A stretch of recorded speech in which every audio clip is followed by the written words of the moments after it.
بسم الله الرحمن الرحيم الحمد لله رب العالمين وصلى الله وسلم وبارك على نبينا محمد وعلى آله وصحبه أجمعين ما بعد. أيها الإخوة والأخوات، fadhigan waxaan u ballansannahay kelimo oo muxaadaro ku saabsan ama cinwaankeedu yahay dhaantada maxaa dhib oo ku jira ama maxay dhib leedahay. dhaantadu maxay dhib leedahay ama maxaa dhib oo ku jira. dhaantadu waa ciyaar dhaqameed taqliidi ah oo ka mid ah ciyaaraha Soomaalidu ay ciyaarto, waxayna gashaa waxa maanta loo yaqaano suugaanta ama fanka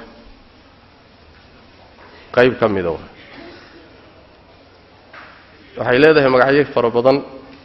siyaabo kala gedisanna Soomaalidu way u ciyaartaa. deegaamada kala gedisan magacyo kala gedisan baa loo yaqaanaa. sida loo sameeyo ama loo practice gareeyana way kala duwanta, laakiin muhiimadda baan ka raacayna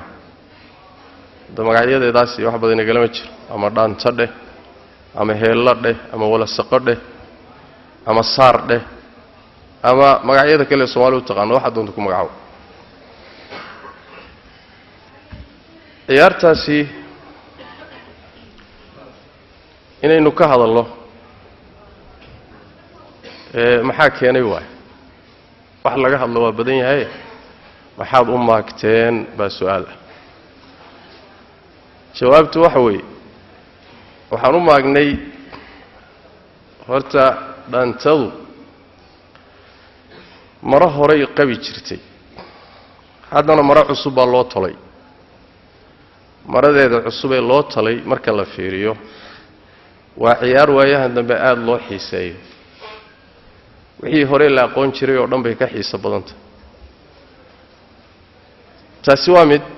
oo waliba aan shariixo mucayyana ku koobnayn sharaa'ixda mujtamaca in badan oo ka mid ah baadanaysa. si aan loo danaynin heesaha iyo fanka noocyadiisa kale yaa waxoogaa waayahan dambe aad moodaa inay dadku u danaynayaan. waa qodobka labaadii waxa weeye xukumkeedu wuxuu ka qarsoon yahay ama ka qarsoomay in badanoo ka mida mujtamaca khaasadiisa iyo caamadiisa.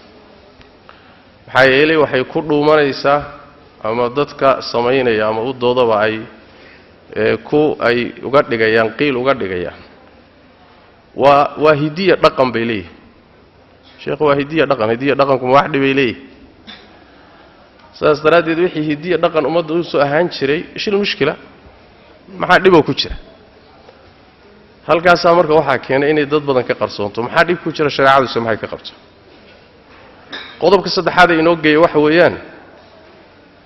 arrimaha noocan oo kale ah haddii laga aamuso shib laga yidhaah waxay isu beddelaan marka dambe musallamaad, wax dadkoo dhan iska wada aqbalo inay sax tahayna loo wada qaato. ruuxii wax ka sheega la yidhaahdo waa khaldan tahay la yidhaahdana in isaga lala dagaalamo oo la yidhaahdo war waad wareersan tahay ama la eedeeyo ama muxuu ahaayey weer lagu qaado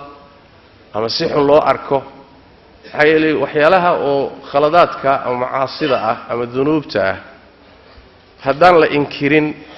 oo aan la baraarujinin oon laga hadlin marka dambe waxay isu beddeshaa caaday isu beddeshaa.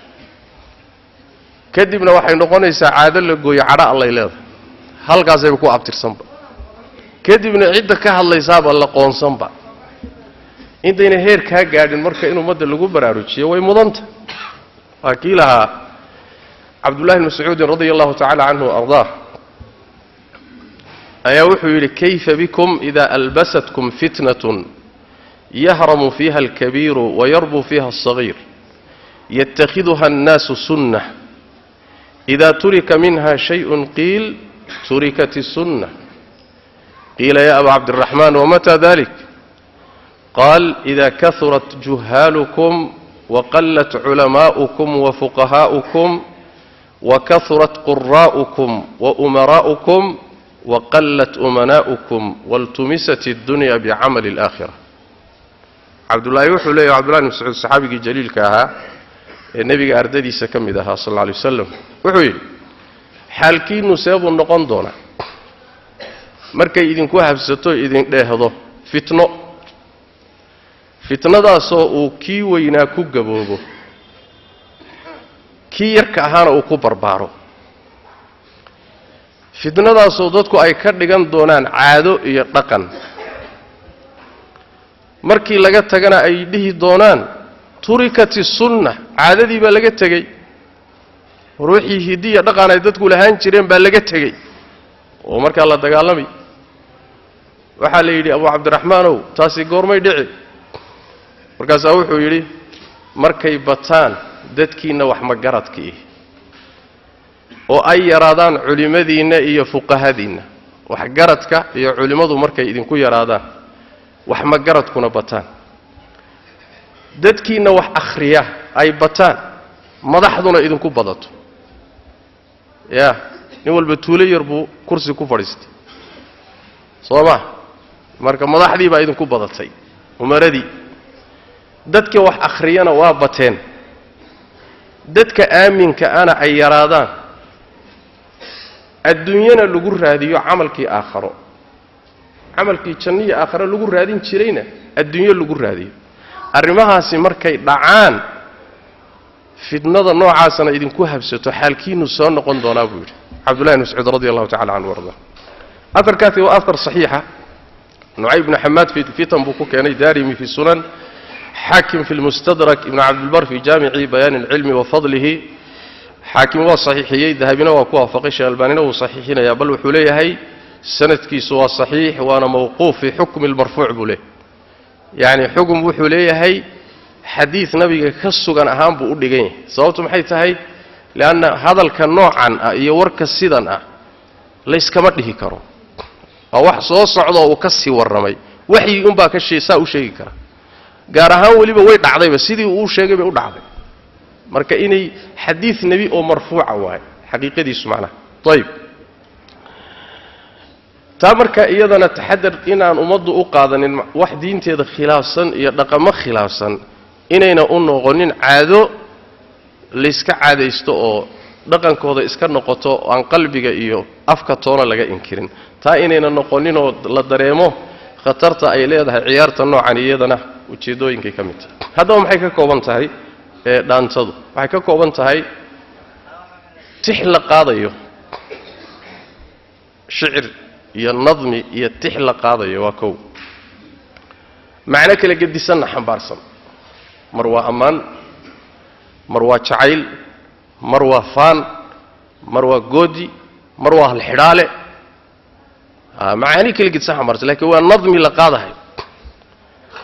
waxaa kaloo xambaarsan tahay talxiin al-aswaat wa tatriibha bi hadhihi al-anashid yani wax weeyaan nadmiga iyo tixdaas oo codka lagu qurxinayo codka lagu xarxardhahay hadii waxa qaadayo uu yahay iyo hadii ay dumar tahay waxaa kaloo xambaarsan tahay wax la yiraahdo ar-raqsu wat-takassur wax la yiraahdo danska in la isruxo oo la isjijibiyo rag iyo dumarba saas daraadeed baa hadda luqada ingiriiska waxa loo yaqaanaa Somali traditional dance baa loo yaqaanaa yani waa dance ay leedahay Soomaalida dhaqankeedu ay leedahay waa nooc dance-ka kamid طيب waxay xambaarsan tahay sidoo kale al-musiiqa wal ma'azif yani waxa weey muusiqa iyo kamanna waa loo garaacaya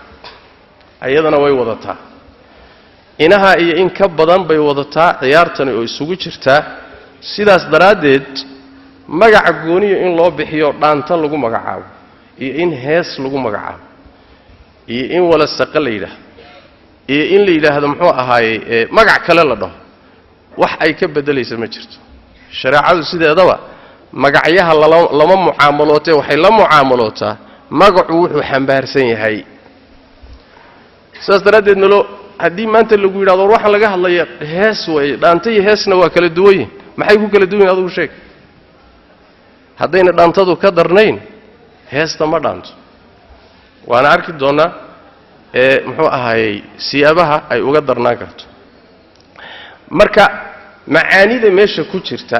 iyo madmuunka uu hadalku xambaarsan yahay iyo siday wax u dhacayaan bay sharaacadu fiirisaaye magaca sidiisaba qiimo ma leh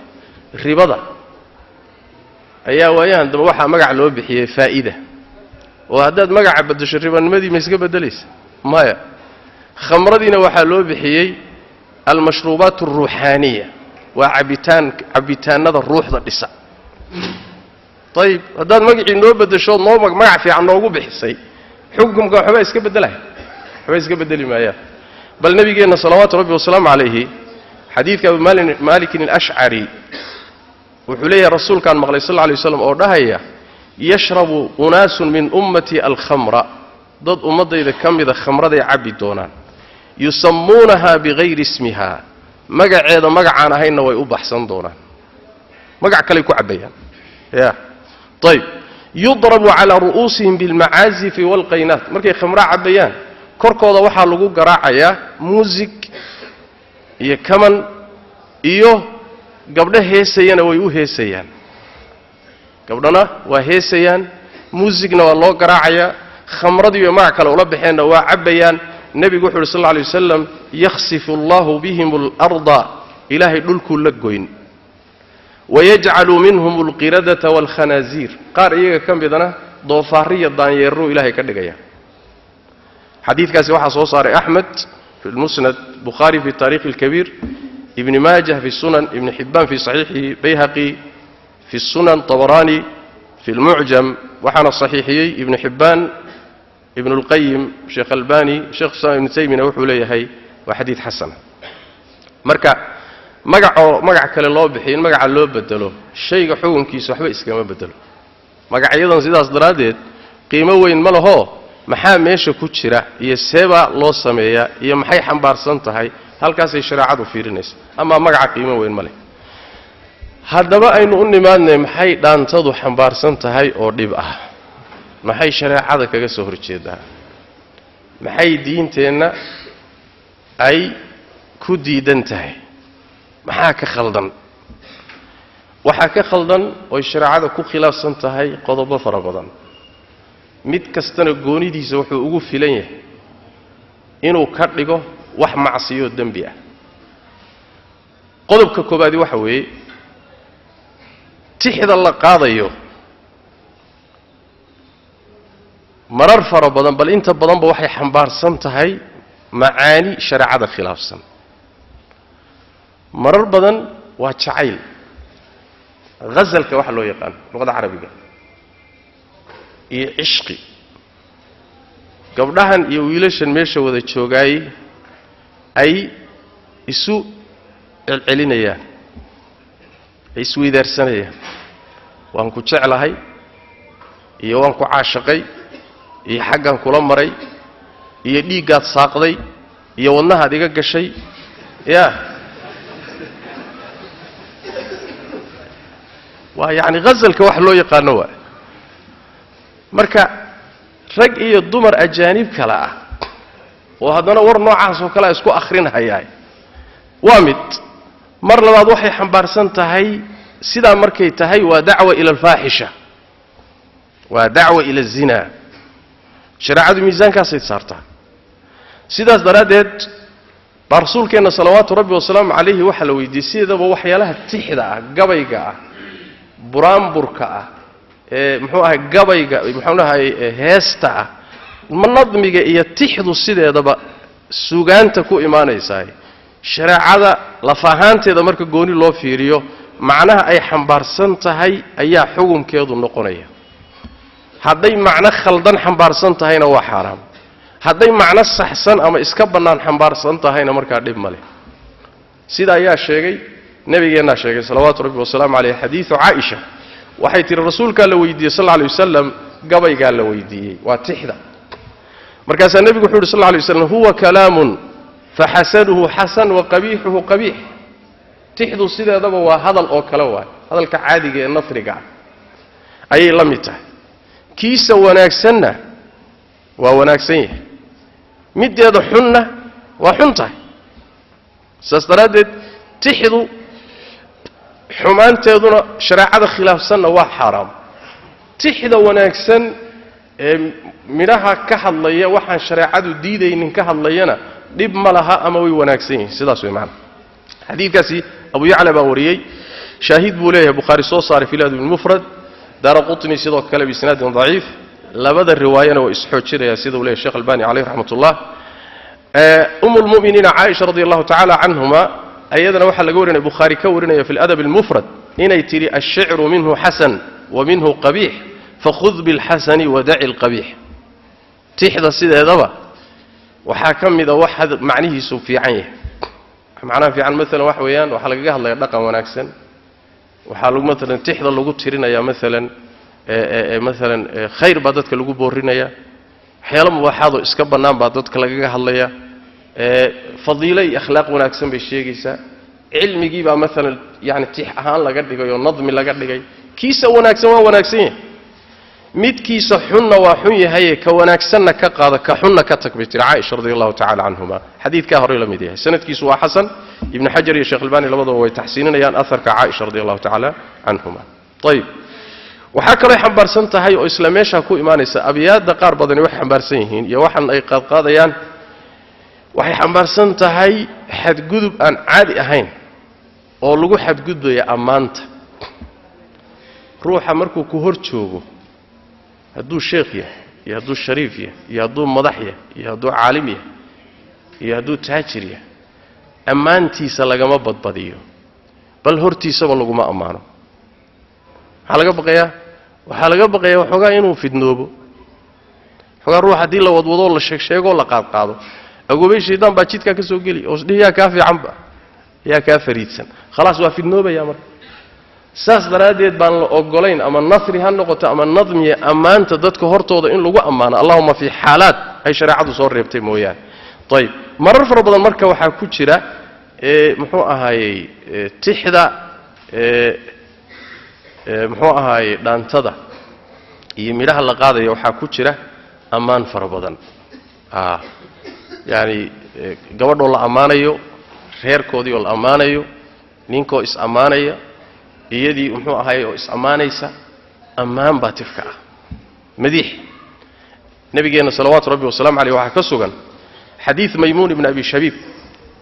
baa wuxuu leeyahay nin baa wuxuu soo galay isagoo ammaanaya nin Uthman u ahaan jiray caamil nin meel shaqo u hayay dawladii xilligii Uthman oo dawladda muslimiinta madaxdooda khaliifka u ahaa nin meel tala ka hayo oo degmo mise magaalo caamilka ah oo shaqo hayay ayaa Uthman u yimid isagoo Uthman la joogo ayaa nin baa ninkii ammaanay meeshana Uthman baa jooga meeshii Uthman fadhiyay ninka lagu ammaanayay baa waxa jooga saxaabi kale la yiraahdo al-Miqdad baa marka intuu carracan toobsaday buu ninkii wax ammaanayay wajiga kaga sayray war maxaa ninkan maxaa carrada ugu sayraysaa see wax kay markaas wuxuu yiri Uthman baa wuxuu ku yiri ma hada war Miqdad maxay tahay waxaad sameynayso waxa dadka carrada ugu sayraysaa markaas wuxuu yiri nabi maxamed baan maqlay buu salawaatu rabbi wasalaam alayhi isagoo leh idha ra'aytumul maddahin fahthuu fi wujuhihim at-turab dadka amaanta badan ee wax amaana haddaad aragtaan intaad carra qaadataan wajiga kaga sayra buu nabiga sallallahu alayhi wasallam saas daraadeed amir nabi maxamed baan fulinayaa buu ninka wax amaanahay nabi maxamed amarkiisii baan fulinaya saasan carrada ugu sayray buu marka xadiis far badan baa macnaha ku sugan hatta amaantu haduuba leeyahayba ya tawaaba yani dul saar iyo ka badbadis iyo boonboonine laakiin hatta haduuba mudan yahay ruuxani in hortiisa lagu amaanay shariicadu ma ogola yani wax weey wax xabaarsan tahay marka ciyaartaasi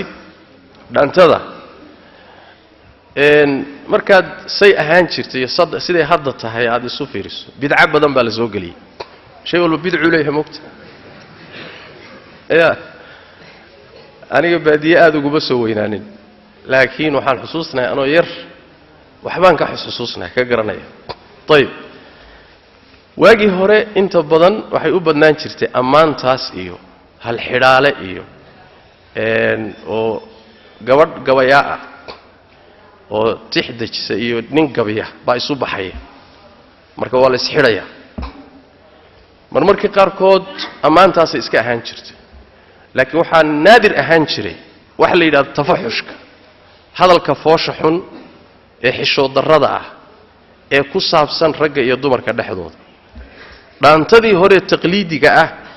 waa ku yaraan jiray hadduuba dhacba sababtu maxay ahayd soomaalidii hore waxay ahaan jirtay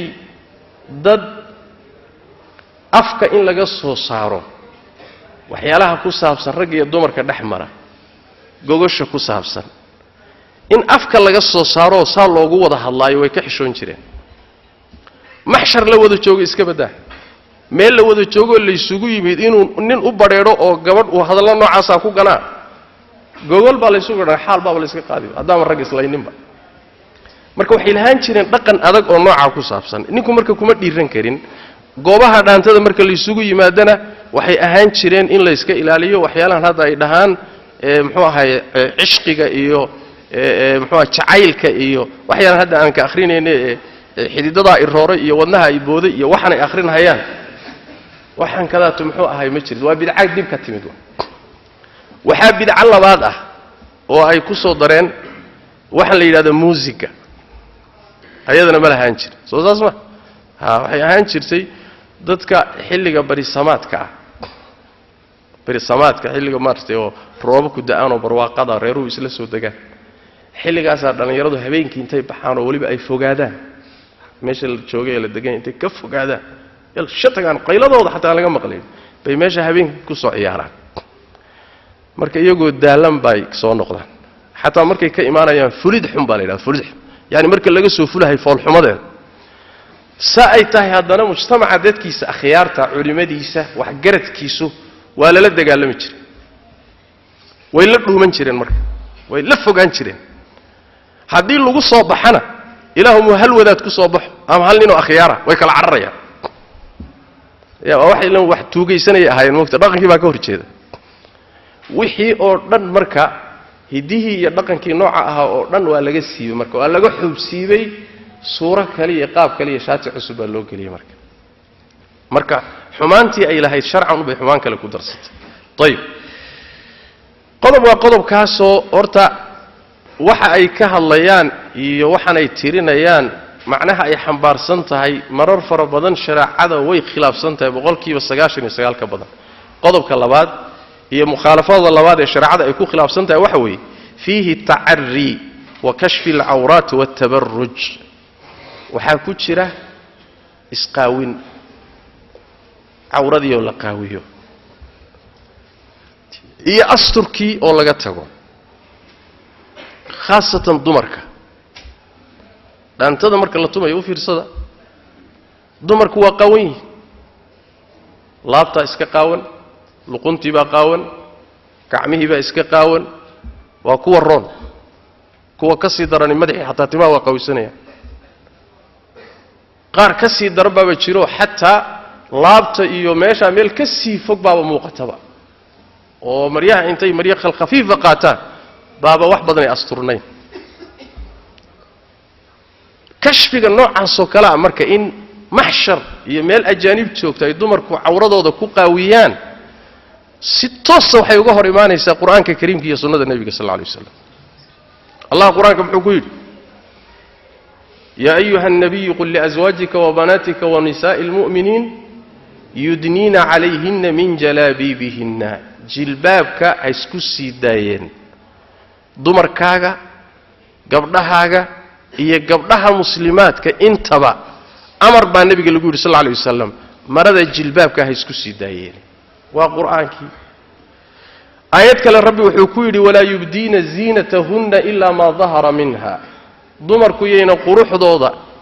iyo cawradooda muujinin illa wixii iskaba muuqda mooyee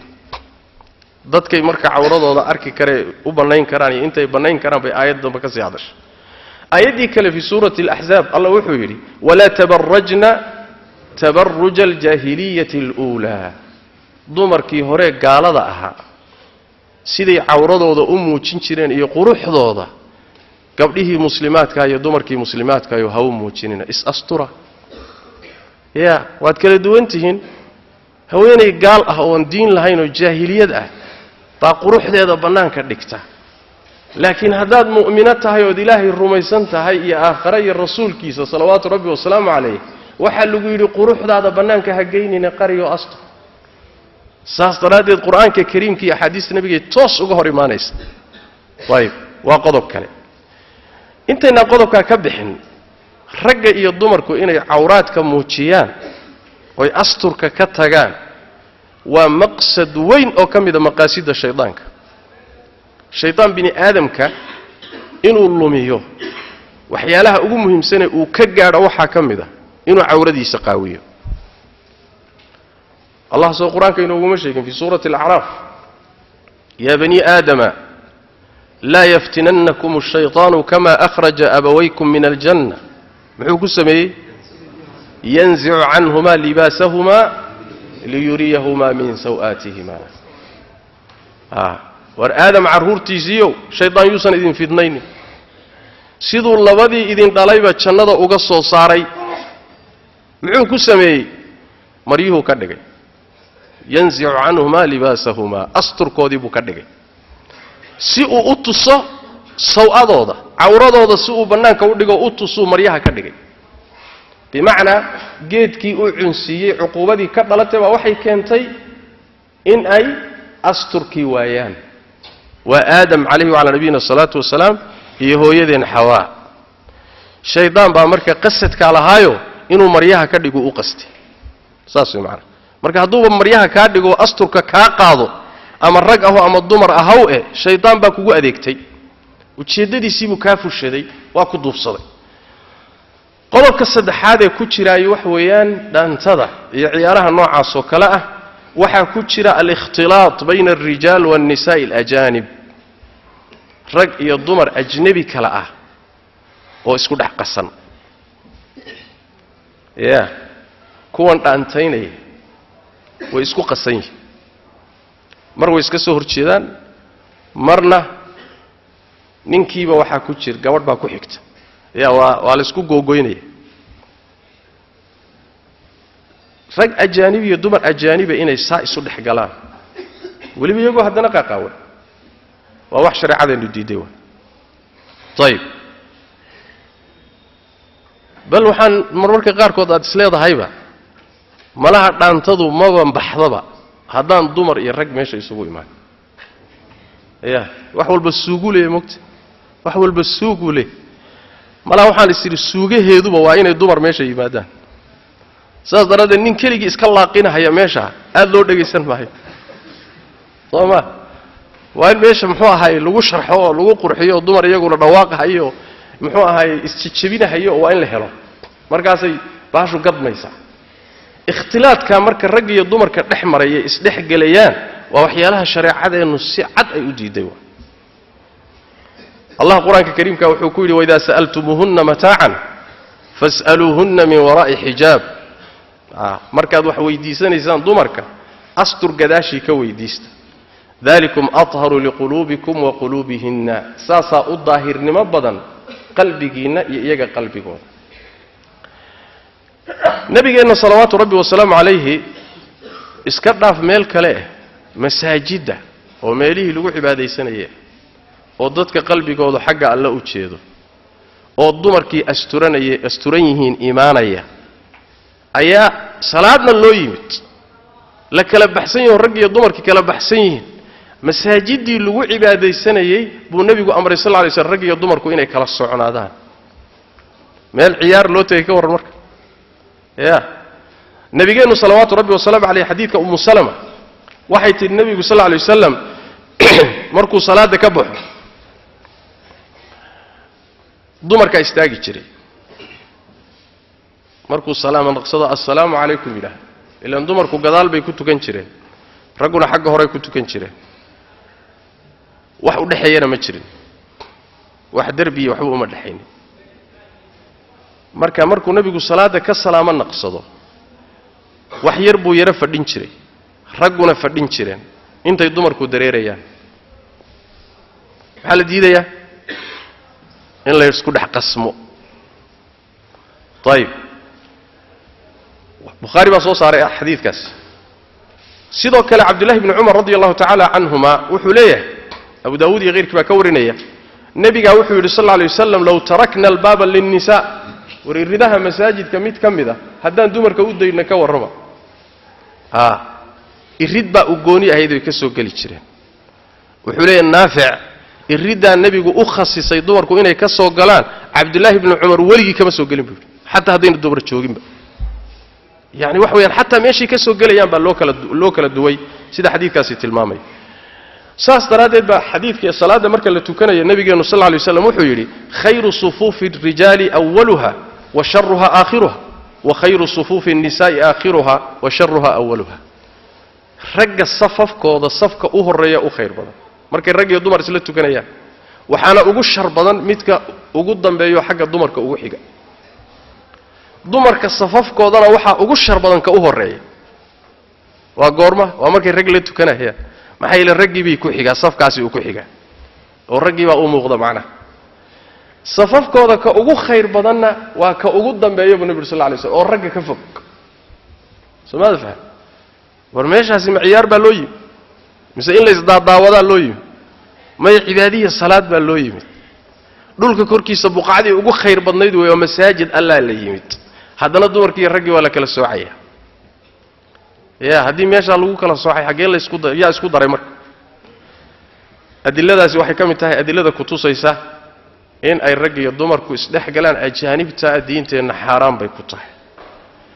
hadii la yiraahdo oo masaajid anagu ma joognay meel banaan baan ku ciyaaraynaa ama hool baan ku ciyaaraynaa ka war ama banaan baa la maraya ayada lafteedu waa ka sii daran tahay حديث أبو سيد الأنصاري باوحوا لي النبي قال مغلي صلى الله عليه وسلم أو نحية مساجد كان مركب بنانك كا وهو خارج من المسجد مساجد كبحية فاختلط الرجال مع النساء في الطريق شيدكي لقاذي بالرقي الضمر كي يسكد الأحضر مدين وشيد لهيو ما هقوبي هول ليسوقيين ما شيدكي لهيي بالرقي الضمر كي استحقادين واستحمرين مركز الرسول كحول صلى الله عليه وسلم ضمر كي وحو كيري استأخرنا فإنه ليس لكن أن تحققنا الطريق النبي صلى الله عليه وسلم ديبو دركا دينعو دركا هاي الحق أمليهدين إن الشركة برتميه سيسكو آدسان رجبا برتمها مريه دينعو بط عليكن بحافات الطريق بالنبي صلى الله عليه وسلم دمركي هداتهين شدك دينعيدي سمرا ساسو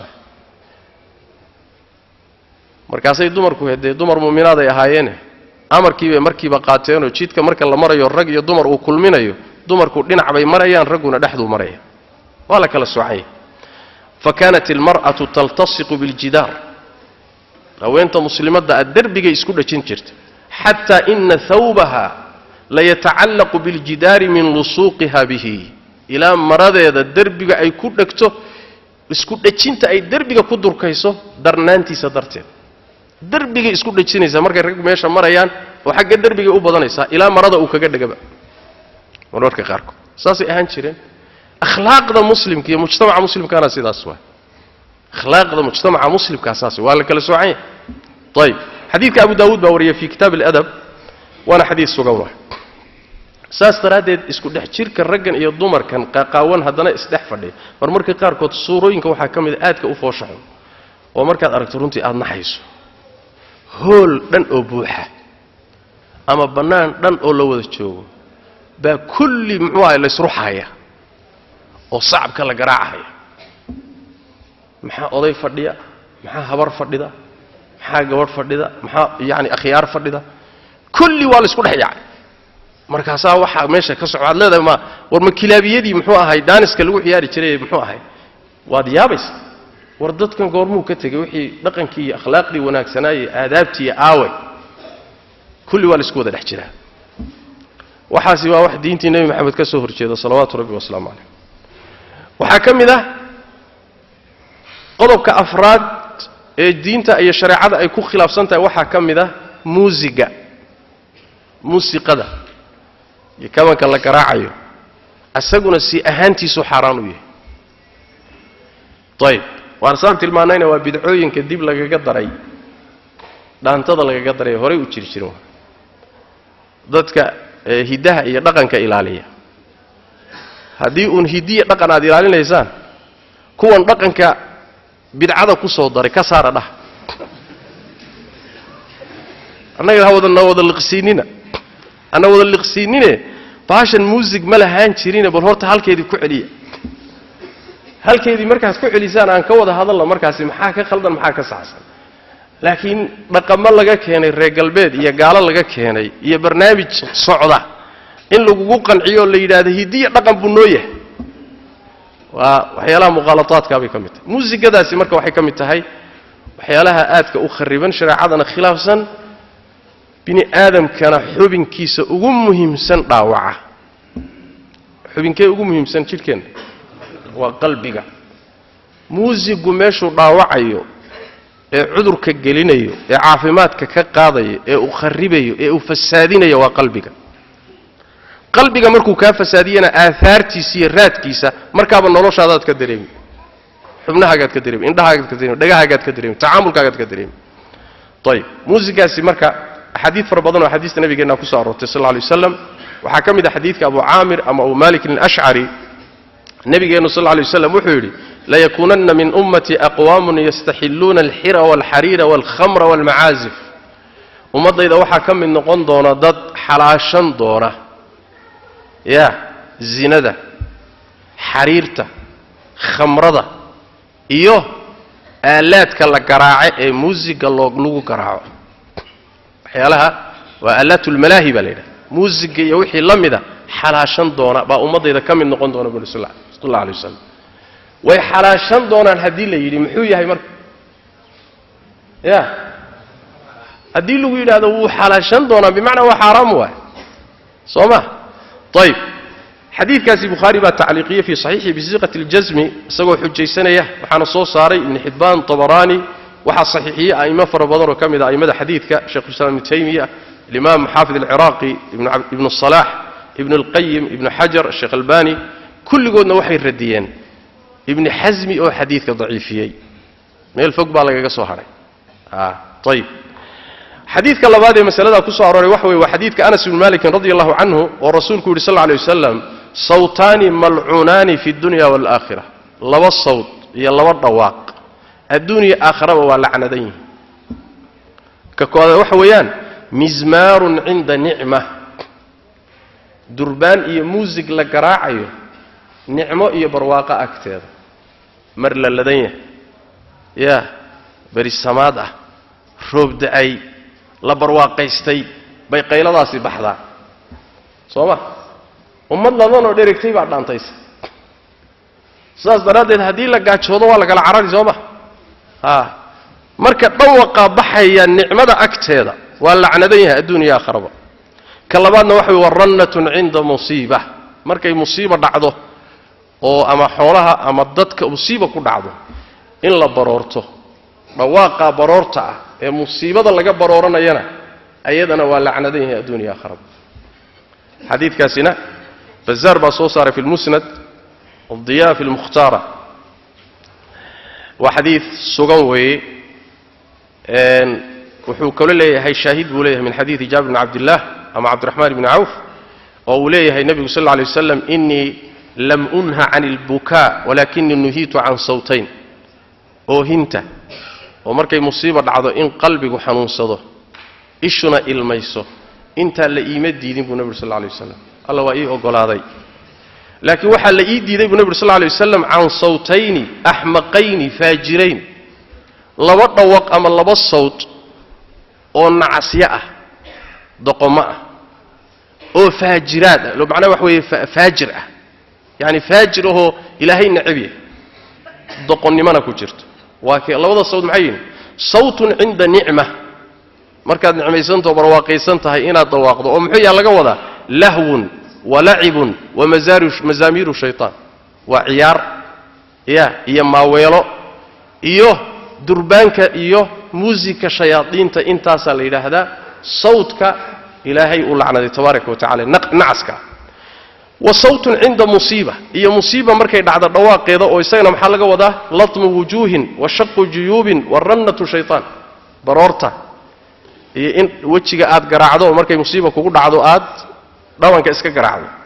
ama meehe marada intaad kuleetiga qabatay jeebka inaad iska googooyso yani dadka sabir baa raba markay musiibo kugu dhacdo yani dadka falxun ku kaca ama hadal xun ku kaca oo baroorta taana ilaahay waa nacibiye tabaaraka wa tacaala waa la iga reebay rasuulku sallallahu alayhi wasallam ka dambana waxa soo saaray Hakim iyo Bayhaqi ibn Abi Dunya fi Damm al-Malahi Ajurri في تحريم النردي بغوي في شرح السنة طيالسي في المسند ابن سعد في الطبقات ابن أبي شيبة في المصنف عبد بن حي في المنتخب حديث كاسير ودي ساس طريق با ويسحوتشينا يان أما حسن وصحيح بن قني طيب حديث كسد هذا باب كاكو إيمانا وحديث عمران بن حسين رضي الله تعالى عنه وحول الرسول صلى الله عليه وسلم يكون في أمتي قذف ومسخ وخصف ومضى إذا لحظة وحا أهان دونا قذف إن جند dad wax lagu soo gano samada wax lagaga soo gano oo lagu ciqaabo iyo maskhun suura bedelid masqiga waxa laga wadaa in suuradaada la bedelo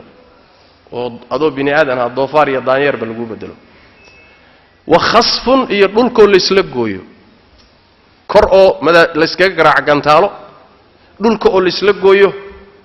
in suuradaba la bedelo intaas ummadayda dhexda dhici doona buu nabi sallallahu alayhi wasallam markaas waxa la yiri ya rasuulallah wa mata dalika arrimahaasi goormay dhacayaan nabigu wuxuu sallallahu alayhi wasallam idha dhaharat al-ma'azif wa kathurat al-ghaynat al-qiyan wa shuribat al-khumur buu nabi sallallahu alayhi wasallam marka ay muusiga iyo aalaadka lahwiga iyo ciyaartu ay baahan ay daahiraan banaanka la dhigto kow dumarka heesana ay bataan dhaanteeya ama heesa ay iyaguna bataan ilaahay ma badiye khamradana la cabo inta markay dhacdo waxyaalaha maandooriyahana ummaddu ku aafowdo waxa heesa ama muxuu ahay dhaanteeyana ay ummadda ku bataan muusiga iyo waxa la garaacana ay bataan markaasay masaa'ibtaasi dhacaysa gantaalo la isku garaaco xagga rabbi qubad ka timaado dhulkoo la isla gooy dad la bedelo tirmidhi baa soo saaray في الفتن ابن أبي الدنيا في دم الملاهي أبو عمرو الداني في السنن الواردة في الفتن شيخ الباني وحليه هو تحسيننا يا بل وحليه وحسن بشواهده حديث هو السوين طيب حديث تاسي محيط الماميسا كل يقول حيث الماميسا موزيقا لقراعيو أما قونيها الله قراعه أما هيس يردانتها الله قراعيه ووحك السهر كذا شريعة دي نبي محمد صلوات ربي وسلام عليه وكو توتالي وكر سهر كذا ساس درادي أيا شيخ الإسلام ابن تيمية عليه رحمة الله مركو ردينا ابن مطهر الشيعي كتاب كيسا منهاج السنة نين شيعي ابن مطهر ليلة با أئمة أفرطع مذاهبته ذا الرعسين با وحو كوبين أبو رطوب مركز وحو كسو كوري إني أقول يهين يا موسيقى وحيالها لكراع آلات كان لكراعه إني أقول يهين بكسو كوري شيخ الإسلام تيمي عليه رحمة الله يسقر ردينا ينينكا الشيعي أئمة كوبين أبو رطوب با وحو يلي هذا من الكذب على الأئمة الأربعة بو بين بو شيغي بيروانا كوبين ابورتي ائمه افرتا ابو حنيفه مالك شافعي احمد فانهم متفقون على تحريم المعازف التي هي آلات اللهو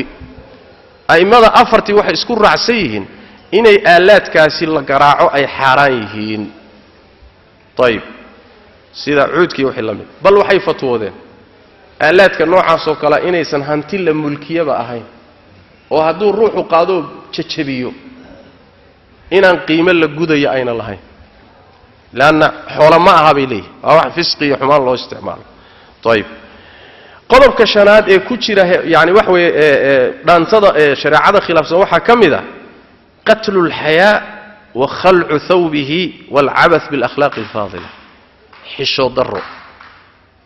xishoodkii oo dhinto la dilay iyo akhlaaqdii dhaqankii wanaagsanaa oo lagu tuntay xishoodkuna nabigu wuxuu sallallahu alayhi wasallam al-haya'u min al-iiman xishoodku iimaanku kamid yahay bal xadiidka waxa soo saaray muslim iyo bukhari min xadiis ibn umar bal nabigu sallallahu alayhi wasallam xadiidka hakim iyo bayhaqi fi shu'ab abu nu'aym fi al-hilya min xadiis ibn umar nabigu wuxuu sallallahu alayhi wasallam al-haya'u wal-iiman qurina jami'an فإذا رفع أحدهما رفع الآخر إيمانك إيه حشوتك وإسكول لما يهين متكود هدو تغو كي كلا نواتغي ساس رادت روحان حشود لهين إيمان ملوه يا إيمان ماله حديث كي مسعودنا واكيها إن مما أدرك الناس من كلام النبوة الأولى هذا الذي مرتد قيمها بدن النبي هذا لقسو قاري وحواي إذا لم تستحي فاصنع ما شئت هذا حشون إن وحكا استكاسرون حشوتكم مركا وقضب مهمة ساس ترادد بالنبي نوحوها صلوات ربي وسلام عليه تدكو أقو حشوت بدنا ومدي سنة حشوت كاسو أجري marka in maryaha la dhigto xishoodka laga tago oo hoolo la isugu tago rag iyo gabdho ajaanib la isugu geeyo maryaha yaani akhlaaqdii iyo dhaqankii iyo xishoodkii iyo hatta taqaliidii hore umadu lahaan jirtay ee xishoodka ku salaysnayd baa lagu tumanaya gaasa waxa la leeyahay muxuu ahaay waahidiya dhaqan maxaa ka macna waxa kamida waxyaalaha shariicada ku khilaafsan tahay waqti lumis nabiguna wuxuu yiri sallallahu alayhi wasallam min husni islaami almar'i tarkuhu ma la yaani war waqtigan aad munkaraadkan iyo waxan gelinaysaan ee faraha badan meel idin dhaanta miyaad weydeen ruuxa islaamnimo wanaagiisa waxa kamid ah nabi sallallahu alayhi wasallam inuu isaga tago waxan faa'iidada lahayn maxaa laga dheefay maxaa laga faa'iiday adduunyo aakhiro wax faa'iido oo ku jiraay male ma weela iyo waqti lumis bas ma weela iyo waqti lumis ilaahay ni'amka aadamaha uu siiyay baa waxa kamid ah نعمة الوقت وقتك هو نعمة إلهي بحيه ونعمك وين إلهي كسيه كمت عمرك نعمة داسي هذا سيدي تأوقف إذا يسوي ذو وحيالها إلهي هرتي سلقوا ويدين دوني كمته حديث أبو برزة واكيها النبي صلى الله عليه وسلم إنه يري روح أضونكم ميشو تاغيه مالنت قيامة لغها كقادم مايو كان الزولي مايو إلى لقوي دي أفر الريموت أفر داسي معي عمريكيسي baa la weydiinaya فيما أفناه عمريga meeshaad ku dhamaysay waa lagu weydiin saacadahan waqtigan sekanada usbuuca bisha sanadka waqtigan ku maraya ay su'aal baa ka dambaysa war xageed ku dhamaysay ya Allah boqorka dhaantadaan ahaa waaba dhaantayn jiray ma ku anfays ma waqtiga aad ciyaarta gelinayso waliba khaladka shariicada khilaafsan waa wax ka daba imaan doona jawaabteeda inaad diyaarisay u baahanta sidoo kaleeto waxa lagu weydiin doonaa maalkaagi meeshaad ka kasbatay jidhkaagi meeshaad ku dhamaysay cilmigaagi maxaad kaga dhaqantay arrimaha la is weydiin doonaa kamid tahay waqtiga marka inaan meel bilaash lagu bixinin waa laga maarmaano ciyaaraha noocaas oo kala sax ruux waxa loo ogol yahay inuu marmarka qaar kood waxooga yaani wax weeyaan uu sameeyo ciyaaro ama jidhkiisa uu ku dhisayo ama waxooga uu tacabka kaga yaran nasanayo laakiin ciyaartu marka waa inaynan shariicada ka hor iimaaneen inaad ku yaran nasato dhib male ama orod ha noqdo ama ciyaar kale ha noqoto ku jimicsato xogaa maskaxda muxuu ahaay xogaa aad fresh kaga raadiso la baas laakiin maxaa la doonayaa diin baad leedahay aqeedaad leedahay diintaada ilaali ya diintaadii akhlaaqdaada ilaali mar walba hadaad ciyaarayso iyo hadaad dhab tahayba waa inaad diintaada ilaashato waxyaalaha ku jira waxa kamid ah shariicada ku khilaafsan tahay waa qodobka 7aad waxaa ku jira al-abath bil mustaqbal al-ajyal al-qadima jiilalka kacaya generationada umada u soo kacaya oo mustaqbalkooda lagu ciyaarayo deegaamada Soomaalidu degto qaar kamidaan yaan maray markaas waxyaalihii aan la yaabay waxa kamid ah da'yartu wiilasha iyo gabdhaha yar yarka dhaanta lagu ababaya dhaanta lagu tartamaya gabdhaha yar yarka ana waxay rabaan inay heblo oo kala noqdaan boqorada dhaantada wiilashuna waxay rabaan inay hebel oo kala noqdaan oo boqorka dhaantada war dadkani soo dadkii muxuu ahay dhaqaatiirta noqon lahaa oo injineeriinta noqon lahaa oo siyaasiyiinta noqon lahaa oo culimada noqon lahaa oo mustaqbal ay rag wax kula wadaagaan oo dal ku hogaamiyaan loo diyaarin lahaa ma ya maxay tahay ummadan mustaqbalkeedii lagu ciyaarahay la luminahay waarin hadisteeda lagu waxay noqotay dacwa ila al-abath bi mustaqbal al-ajyal al-qadima ummadda generationadeeda soo socda oo meel cidla loo jihaynayo oo la luminayo nabiga quraanka kariimka ilaahay wuxuu ku sheegay dadka nooca sameeya ee ummadda dariiqa alla ka lumiya masaalixdeeda iyo danaheeda ka lumiya waxyaalaha lagu daahana uu isticmaalo ku lumiya aayadii la inagu tujinay imaamku inagu tujiyay khayradaasi ومن الناس من يشتري لهو الحديث ليضل عن سبيل الله بغير علم ويتخذها هزوا أولئك لهم عذاب مهين وإذا تتلى عليه آياتنا ولى مستكبرا كأن لم يسمعها كأن في أذنيه وقرا فبشره بعذاب أليم آيات داسي وكفل أنت روحي وحيرا الضمير قلبي جيسا كجر الله وحو لددك وحا كمدا قار إيبسده قاته وحلو يقان له الحديث شيء كذا اللي قد داهي ما ويلده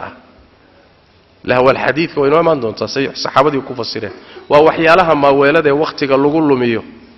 على وحيالها اللي قراعه هي صحة لانتظى له الحديث بيقاضنا يانو إيبسنا يان محو يقاضنا يا ليضل عن سبيل الله سيء ضدك تشيدك إلهي وقل ميو لام تاسي وحي إليه المفسرين فربنا واللام العاقبة لام التعليل ما يعني maaha in ciladu ay tahay uu luminayo waxan u qaadanayo inuu dadka lumiyo xataa niyadiisa inuu ku jirto sharti maaha ee wayba ka dhalan bay leeyihiin laamul caaqibada waxa la yiraahdo waa natiijo ka dhalanaysa ama adigu u qasad ama uu qasad saas daraadee lahwa alhadith waxa ka dhasha al-idlal an sabilillah jidka ilaahay oo dadka laga lumiyo bighayri ilmin aqoon daro ويتخذها هزوا إلهي آيات كيس مركا وحو كدغنا يا روحا سله والحديث كيبسدي جس بو إلهي آياتيسا كدغنا فعلا way muuqataayo dadka waxa ku ibtilaysa aayad quraan marka aad u sheegto waaba ku jeesjeesayaba warnay maxamed baa diido xadiis baa sidana waaba ku jeesjeesay war culimadii baa diido waa kuwee buu ku leeyahay culimadu waa kuwee anagu culimo ma diin miya ya ويتخذها هزوا جس buu ga baxayaa الله محوير أولئك لهم عذاب مهين إلهي أكتس وحي كليهين عذاب إهانية أو الدلية طيب وادو تميدو واد وانس يا كي موسيقى قراعي كي هيسهي تي دانتينيس وادو تميدو حتى الإلهي كبه آية دي حديث ذات تبدو الآخر ما حي سمينيا وإذا تتلى عليه آياتنا آية ذا هناك مركا اللقود الآخريانا ولا واتيسنا يا مستكبرا اسقو اسلوين يا قاد كبر ورما هدا انيغا وداد وحي شيغاي يا war islaanimada waa ku soo dhalan taasaan ugu la soo ekaan warada waxna baraysan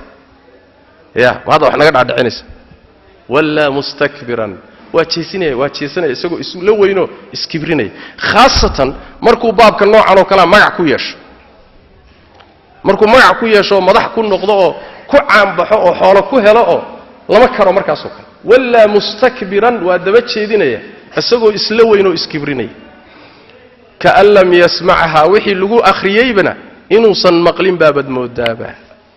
ya ku akhri ama ha ku akhrin waligi dhagtiisa inana ku dhixin baad moodaa ka anna fi udunayhi waqra waxad moodaa labada dhagood inuu culays ka saaran yahay dadka dhagaha culays ka saaran waxba maqlin Soomaali hadaad qaylido iyo hadaad dawaaqo iyo hadaad la hadasho iyo hadaad waaniso soo isku mid ma taasoo kale kuwaasoo kale moodaa buu Allah tabaaraka wa taala muxuu yahay xukumkoodu fabashirhu bi'adabin alim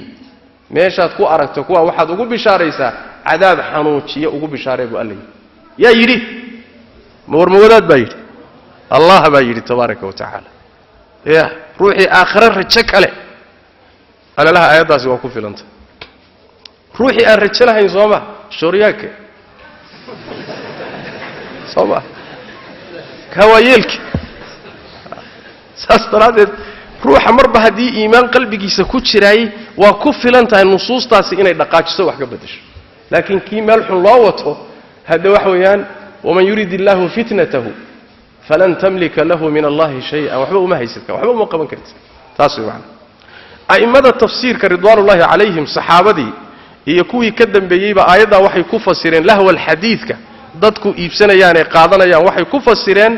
ku fasireen heesaha iyo wixii lamida waxa kamida Abdullah ibn Abbas radiyallahu ta'ala anhu arda wuxuu ku fasiray nazalat fil ghinaa'i wa ashbahihi aayadaasi waxay ku soo degtay heesaha iyo wixii shabaho lamida dhaantado kala waxa soo saaray atharkaas Abdullah ibn Abbas sanad sahiha Bukhari fi al-adab al-mufrad ibn Abi Shaybah ibn Jarir fi tafsir ibn Abi ad-Dunya في ذم الملاهي بيهقي في السنن وانا اثر صحيح عن عبد الله بن عباس sidoo kale Abdullah ibn Mas'ud baa iyadana si saxiixa uga sugan yahay oo Abdullah ibn Mas'ud wuxuu ku fasiray lahu al-hadithka wuxuu yiri huwa al-ghina والذي لا اله الا هو waxaan ku dhaartay allaha cid la caabudo oo xaq lagu caabudo ayna jirin isaga mooyaan allahaasaan ku dhaartay lahwul xadiidka aayaddu ka hadlaysa waa heesaha buu saddex goor buu waliba ku celceliyay yuraddiduha ثلاث مرات صدح قرب كعدي سند صحيحة أيو إسقنا عبد الله بن مسعود كجسوجين ابن أبي شيبة صوصاري ابن جرير ابن أبي الدنيا حاكم بيهقي في يعني السنن كبيهقي يشعب كلام ابن جوزي في تلبيس إبليس وحليه هاي الحاكم وصحيح الإسناد ذهبي وكوافقي شيخ الباني يسيده كلة ابن القيم أثر كاسنا والسجين إسلا أثر كاسو كلو كسوجي هاي عكرمة مولى ابن عباس مجاهد ابن جبر الحسن البصري أئمة تفسير كالصحابية التابعين بمعنى سيكون فسره ساس درادت بالإمام الواحد في تفسيره الوسيط وحويري أكثر المفسرين على أن المراد بلهو الحديث الغناء مفسرين تبدن كود وحي كتغان لهو الحديث إنها سهلة قوض طيب وحا أيضا السيدو كلا أباهان إن لحصو ضدك هذا كعام بحي barnaamijkaasi ololaha ugu jira ee wada ee ummadda u jideeyay ee ugu baaqay waxay noqonayaan xadiidkii nabiga sallallahu alayhi wasallam baa qabsanayo man sanna fil islam sunnatan sayyi'ah kana alayhi wizruha wa wizru man amila biha min ba'dihi min ghayri an yanqusa min awzarihim shay jid xun ruuxi ummadda u jideeyay oo lagaga daydo lagu raaco dembigiisu leeyahay inta ku raacda waxaase kaga dayato oo dhanna dembigoodu leeyahay kuwa ku raacayna iyaguna dembigoodu gooni u leeyahay ninna dembigiisa ka kale ka nusqaamin maayo aadamaha dil xaq darra waxa u jideeyay ya wiilkii nabi aadam dhalay sooba saas daraadeed dil kasto xaq darra ku dhaca bini aadamka wiilkii bini aadamka dilka baray dil kasto xaq darra ku dhaca dambigiisa waaleey ninka umada balaayo u jideeyo oo u horkaca oo ku raacdana inta ku raacday iyo inta daawanaysa iyo inta ku fidnoobaysa iyo waxa ka dhalanayo dhan ilaahay hortiisa inta la sameeynayo in leeg buu qaadanaya malaayiinta ku fidnoobaysa mid walba dambigiisa in leeg ba miisaanka u galay culays inta leeg waay war miyaad ka bixi kartaa su'aal isweydiin waxyaalaha ku jira waxa kamid ah shariicada ay ku khilaafsan tahay waayahan damana lagu soo daro bidcooyinkeeda in xoolo lagu kala qaato tartan iyo abaalgud iyo xoolo iyo kooxo iyo unkad iyo hanqar ya kooxo wada unkad iyo wada hanqar ah oo tartamahay oo xoolo kala qaadanay oo waa bidcooyinka dib ay kaga soo kordhiyeen bay kamid ويرعي رزق تقليدي ولوك لا تغيا لكن waxay noqotay hadda meel rizqi iyo xoolo laga raadiyo nabigeenu muxuu yiri salawaatu rabbi wa salaamu alayhi la sabaqa illa fi khuffin aw hafirin aw naslin ciyaar wax lagu kala qaatay ma jirto islaamka dhexdiisa xalaalna ma illa saddex ciyaarood mooyee ciyaarta koobaad wax weeyaan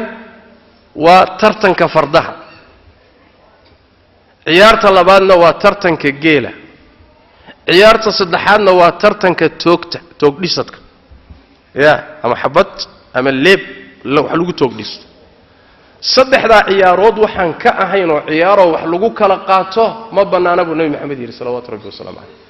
samaart marka xaraam baa la urursanaya waxay kamid tahay waa nooc khamaarka kamid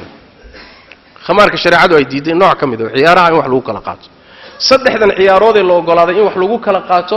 saddexduba waa saddex ciyaarood oo u khidmeynaya maqsad weyn ya saddexduba waxay u adeegayaan jihaadkay u adeegayaan sooma ciyaariska kaligeeda ma waxay leeyahay farduhu soo tiknikadii lagu dagaalami jiray ma wakadalika geelu waa tiknikadii la qaadan jiray toogtuna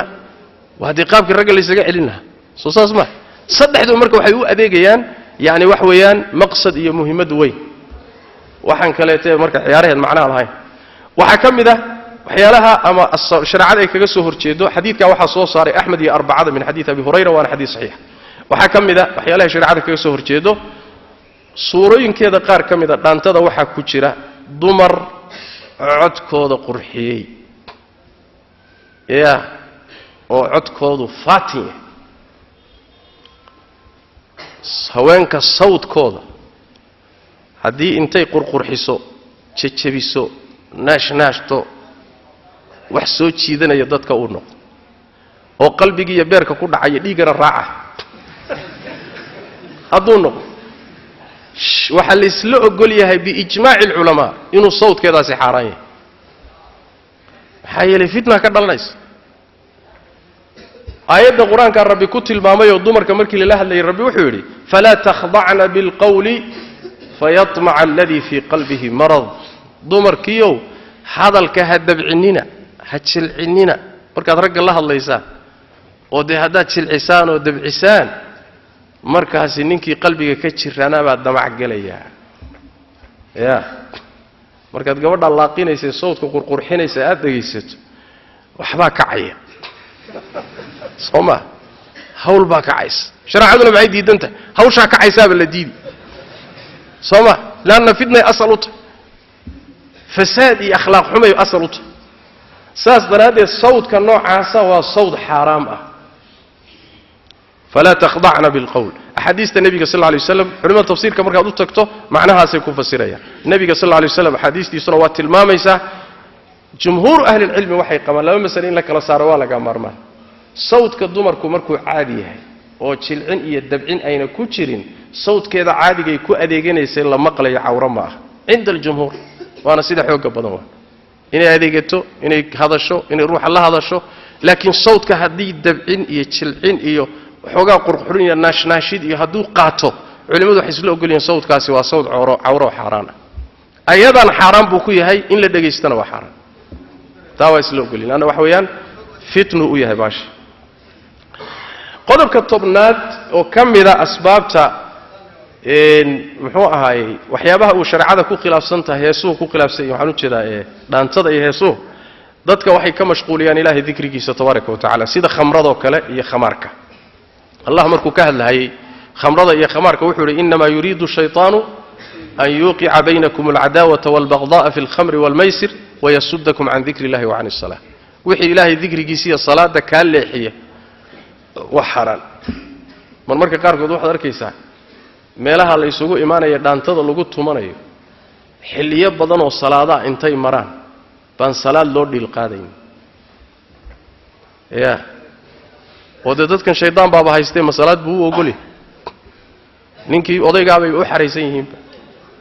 marka salaad warkeed miyaa yaalla dikri kale iska daa cilmi la barto iska daa diin la saxda iska daa aakhiro warkeed iska daa waxaa ka mid ah qodobka 11aad ee shareecada ay ku khilaafsan tahay dhaantadu waxa weeye waa fiirada ragga ajaanibtii ay dumarka ajnabiyaadka daawadaan iyo dumarka ajnabiyaadkii inay ragga ajaanibta daawadaan naska quraanka masaladaana diiday oo Allah wuxuu yiri waqul lil mu'minina yaghuddu min absarihim wa yahfadhu furujahum ragga mu'miniinta waa u sheeg baa nabiga sallallahu alayhi wasallam indhahooda ha laabeen farjigoodana ha xifdiyeen dumarkiina maxaa la yidhi waqul lilmu'minaati yaqdudna min absaarihinna wayaxfadna furuujahunna dumarkana gaadhsii baa nabiga lagu yidhi sal ly slam waxaad u sheegtaa indhahooda ha laabeen oo daawashada ajnabiga ha ka laabeen xubinkooda tarankana ha xifdiyeen labadaba maxaa loo raaciyey xubinka taranka ha xifdiyeen maxaa loo daba dhigay calashaani isha iyo daawashadu waa furihii farjigu inuu hallaabo zinada furaheedu waa isha soo ma bal iyada lafteedaaba zinaa waa zina yar laakiin tii weynaydna waa kuu jiidaysa waa kii xadiidka nebigu ahaa sal lla lay slam xadiidka fi saxiix muslim kutiba cala bni aadam nasiibahu min azina ibni aadamka waxaa korkiisa lagu qoray qaybta uu zinada ku leeyahy ruux walba qayb buu ka qaadanaya markaasaa nebigu wuxu uhi sal lla alay wasalam mudrikun dalika laa maxaala inuu zinadii loo qoray ku dhacayana shaki male yada meel loogama wareegi karo markaasaa nebigu wuxu uhi sal lla alay waslam falcaynaani zinahum annadar labada indhood zinadoodu waa inay daawadaan xaaraanta labada dhagoodna zinadoodu waa inay dhegaystaan xaaraanta carabkana zinadiisu waa inuu xaaraanta ku hadlo labada gacmoodna zinadoodu waa taabashada iyo taabashada lugtana zinadeedu waa socodka buu nabi sal lla alay waslam ayib intaasi markay dhacaan afkana riwaayo kale waxay leedahay afkana zinadiisu waa dhunkashada ilaan afka laftiisu sooma zinayso naag ajnabi haddaad dhunkato afkaagu waa zinaystay sooma kadib baa nabigu wuxuu yidhi sallallahu alayhi wasallam walqalbu yahwa wayatamanna qalbiguna waa damcaya waana jeclaanaya xumaantiina waa rabaya wayusaddiqu dhalika alfarju wayukadhibuhu natiijadu marka ugu dambaysa maxay iimaanaysa ya xubinkii taranka ninkii odayga ahaa ayaa arintaasi ama rumayn ama beenin buu nabigu sallallahu alayhi wasallam laakiin jidkay soo martay soo jideen ma soo marin saas daraadeed culimadu waxay yidhaahdaan nadratun fabtisaamatun famawcidun faliqaa markay xumaantu dhacayso marka hore labada ruux waa is arkayaan ishoodaa isku dhacaysa ishu markay isku dhacdana waa la isu muusoonaya ya waa la isu dhool cadaynaya marka la isu dhool cadeeyo kadibna maxaa dhacaya waa la wada hadlaya fa kalaamun hadalka maxaa ka dambeeya waa la ballamaya ballantii maxaa ka dambaysa xaajadu waa quruntay saas daraadeed balaayadoo dhan yaa furay ya balaayadoo dhan ishanaa furtay ninku hadduuba indhool yaho indhoba lahayn oo wax ag maraya inuu rag yahay inuu dumar yahayba uusan ogay xagee wax ka raadina shareecadeenna u fiirsada sida ay meeshay wax ka fiirinayso meel aadama uu wax ka fiirin kara maaha waa baabka loo yaqaano saddu daraa'ic waxay ka mid tahay nasaahada iyo qiimaha shareecada inay ka mid tahay iyo diinteenna qiimaha badan xadiidka muslim baa soo saaray طيب waxaa ka mid ah waxyaalaha ay ku khilaafsan tahay diinteenna ay dhaantadu ku khilaafsan tahay waxaa ka mid ah almujaahara bilmacsiya waddacwata ilayh in wixii shareeca diiday bannaanka la soo dhigto oo weliba dadka loogu yeedho loogu baaqo dembigu markuu qarsoon yahay iyo marka bannaanka loola soo baxo waa kala weyn yahay ilaahay agtiisa marka bannaanka loola soo baxo telefishinada laga sii daayo idaacadaha laga sii daayo xaflada loo qabto ummadda loogu baaqo markaasi dembigaasi waa culus ya waxaa kala duwan ruux qaab noocaasa dembi u waajahay oo maryaha dhigtay iyo ruux la dhuudhuumanahaya waa kala duwan yihin nabigeenna waxaa ka sugan sal lla alay waslam inuu yidhi kullu ummatii mucaafa ila almujaahiriin ummaddaydoo dhan waa la cafinaya ilaa kuwa dembiyada muujista oo bannaanka dhigta mooye kuwaasi cafi ma leh ya marka xumaan waxay noqotay bannaanka la dhigtoo lala jahray waa gabagabaynaynaa intaasi oo qodob dhowr iyo 10 qodob ee dhaantada iyo heesaha iyo wixii la mida diinteena ay ku khilaafsan yihiin su'aal baa meesha ka dhalanayso war hidiya dhaqan hadday diinteenna ka hor yimaadaan kee la qaadanaya ya diinteenna sooma saas daraadeed waxaan dhihi lahaa qolyaha fanka ee aad ugu celceliyay hidiya dhaqan fanka hidiya dhaqanka ku celceliyay waxaan dhihi lahaa hidihiina iyo dhaqankiina waxa idinka weyn caqiidadiina iyo diintiina caqiidadiina iyo diintiina iyo aakhiradiina iyo alla kacabsigiina iyo shariicadiina ilaashada wixii hidda iyo dhaqan ah ama fan ah ee aan ka hor iimaanaynin la ba'sa bimale laakiin wixii ka hor iimaanaya waa inaad diintaada hormariso caqiidadaada siyaabaha waayahan dambe loo wadwado waxyaalaha noocan oo kale ah fan badan baa lagu bixiyaayo hay-ada iyo mu'assasaad iyo dawlado iyo waxbaa wada waa la caan bixinaya keliya ma aha faraad maaha maxaa yeelay ujeeddaa laga leeyahay xikmaddu maxay tahay shareecadu maxay u diiday waxyaalaha noocaas oo kale ah maxaa dhibaatooyin ka dhalanaya ka mid waxaa ka mid ah dhibaatooyinka ugu culus ee ka dhalanaya qalbiga bini aadamka ayay wasakheeyaan qalbigay munaafiqnimo galiyaan cabdullaahi ibn mas'uud radiyallahu ta'ala anhu wardahu wuxuu yiri alghinaa'u yunbitu an-nifaaqa fi al-qalbi heesaha dhantooyinka wixii lamida qalbiga waxay ku dhaliyaan oo ka soo saaraan munaafiqnimo wa adar sahih shacbi bayadana ka suganta aamir ibn sharahin shacbi taabici inna al-ghinaa'a yunbitu an-nifaaqa fi al-qalbi sida roobku markuu doo dhulka uu dalag iyo daaq uga soo saaro sidaasoo kala heesaha iyo muusiga iyo waxani iyo dhaantada iyo qalbiga munaafiqnimay ku dhaliyaan qalbi munaafiqnimo gashay maxaad sugi marka oo isaga dhanba wasaqooba halaabay sidaas daraadeed ayaa waxa laga marmaan ah in ay umadu iska ilaaliso waxaad ku garani in qalbigu kharimay hawsha noocaasa sideedaba dadka ka shaqeeyay akhyaarta mujtamaca ma aha sooma gaalibkoodu waa dad iska fusaaqa waa dad diintu ku yartay ama qoondar ha u geyso ma garatay ama diin xumi ha u geyso laakiin waxa u badan dadka fusaaqda baa u badan innaga ma nidhi maya weligeed basaasay soo ahaan jirtay al-Imam Malik alayhi rahmatullahi wa Shafi'i sheekhiis ayaa waxa uu yidhi sida Abu Bakr al-Khallal uu ku soo saaray fil amr bil ma'ruf ibn Jawzina talbiis ibliiska sanad saxiixa Ishaq ibn Isa at-Tabbaa baa laga warinaya wuxuu yidhi waa nin thiqo rijaal muslim kamida Malik ibn Anas baa weydiiyay buu Imam Malik waxa weydiiyay amma yatarakhasu fihi ahlu al-madinati min al-ghina ya reer Madiina waxa ay ruqsaystaan ee iska babanaystaan heesaha buu wax ka weydiiyay markaas wuxuu yidhi Imam Malik inma yaf'aluhu 'indana al-fusaq annaga agtanada reer Madiina hadaanu nahay hees iyo wixii lamid oo dhaantooyin kamid waxa sameeyay on dadka fusaaqda dadka diintooda yartay diintooda ku yartay diin la'aanta dadkaas sameeya Imam Malik baa saadahay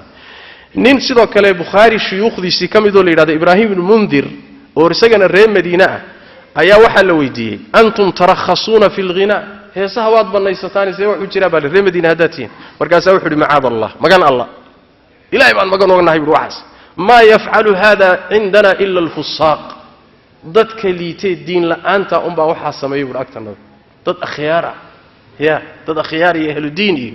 dad qiimo loo xishood lama sameeyaan buu waxaas waligeed say ahaan jirtay bay haddana tahay marka sooma waligeedna waa saas dadka mujtamaca akhyaartiisa iyo waxgaradkiisa iyo حتى هدوسا محوها أقوم بدل لهين لكن ضد أخيارة اسمه قورا واحد نوع سوكلا يا ضد أخيارة واحد اسمه قورا وحنكون ختمة إن ومهمة أي تهاي مجتمع مسلم كقيبيه سكلا قد سنة ومضى الصوماليات ميلي تشوغان برقي الدمر لأن يرو مضح يمحوها هي الرعية شعب انتبه وحنده لها رقم مضى نوع سوكلا سوكر دي الصوب بدنيه ummadana diinteedii akhlaaqdeedii dhibaato u geysanay soo jiidi kara uquubo rabbi oo culus soo jiidi kara ummaddu markay saa wax isugu raacdo oo nidaamyadu taageeraan oo shacabka garaaco durbaanka la isla garaaco la isla wada ruuxo saa marka la isu raacay uquubo caama timaada ilaahay sunnadiisa wasaas ya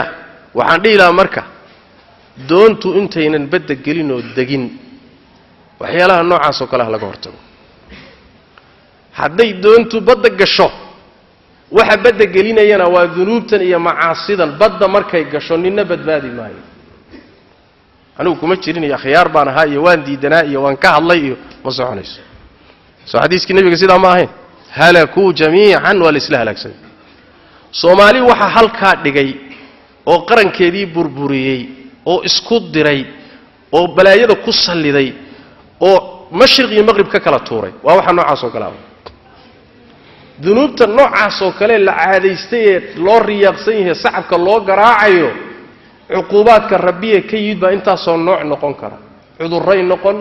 abaaray noqon colaad bay noqon aafa kale noqon ya daadad bay noqon ilaahi tabaaraka wa taala wama ya'lamu junuud rabbika إلا هو سيداس دراديد يان لا دايلسنين waxyaalaha noocaas oo kale waxay u baahan tahay si jamaaci in looga hortago ciidda sameeynaysan in la yiraahdo laga xishoosiyo ugu yaraan in loo sacabaynin loo qoslin la taageerin la naseexeeyo warwaad khaldanta gabdhahan la lumiyay iyo daa'irtan lumaysana in laga badbaadiyo waxaan aakhiradood iyo adduunkooda baabi'inaya taas waa naseexadayda ugu dambaysa diinteennu waxay ka qabto barnaamijkaana dhowr iyo 10 ka qodob oo hal kasta oo qodob kasta hal baa ku filan inay xaraan noqoto soo saasma hal qodob baa ku filan dhowr iyo 10 markay gaaraan ka war hadii la kari waayo waxa la iska kari waayo hal naseexan soo jeedinay ninka ku ibtilaysan ee ku fidnaysan adoo og inay xaraan tahay oo diintaada iyo shariicadaadu diiday dambina aad ku jirto inaad samayso baa waxay dhaantaa inaad xalaashato haddaad xalaashato waa gaalnimo diinta banaankaad uga bixi haddaase adoo og inay xaaraantaho khaldan tahay qalbigaaguna ka xun yahay shaydaan baa kugu xamaaray aad iska qasato waa uun dembiya diinta maadan ka bixin meel ilaahay ku geeyaba marka dadkan u riiqsanee tumahaya ciyaaraya waxaan dhihi lahaa mas'alada bannaysigu mas'alo sahlan ma aha yaa mas'alada bannaysigu iyo xalaal wey iyo maxaa dhibow ku jira iyo waahidiya dhaqan iyo warka noocaas oo kale ah waa war keeni kara ruuxa diintiisa iyo iimaankiisa inuu halis galo intaasi ayaan kelimadii insha allahu tacaala ku gabagabaynaynaa ilaahayna hayna xifdiyo tabaaraka wa tacaala ilaahay ummaddana xifdiyo oo ilaahay diinteeda u xifdiyo oo akhlaaqdeeda allah u xifdiyo oo dalkeeda allah u xifdiyo oo masaalixdeeda adduuniya aakhiraba allah u xifdiyo oo inta lunsan allah soo hanuuniyo inta lunsan allah soo hanuuniyo inta lunsan allah hanuuniyo kii uusan hanuun ugu talagelin oo ummadda luminayana allah ka qabto kii ilaahay hanuun uusan ugu talagelin ummadda nebi maxamedna luminahayo dhaawacaya akhlaaqdeeda iyo diinteeda kaa allah soo qabto waa haddaan hanuun loogu talagelin haddii ilaahay hanuun ugu talagalayna waxaan ugu ducaynaynaa ilahay ha soo hanuuniyo hada wabillahi tawfiiq wasala allahuma wasallam wbaaraka cala nabiyina muxamed wcala alihi wasaxbihi wasallam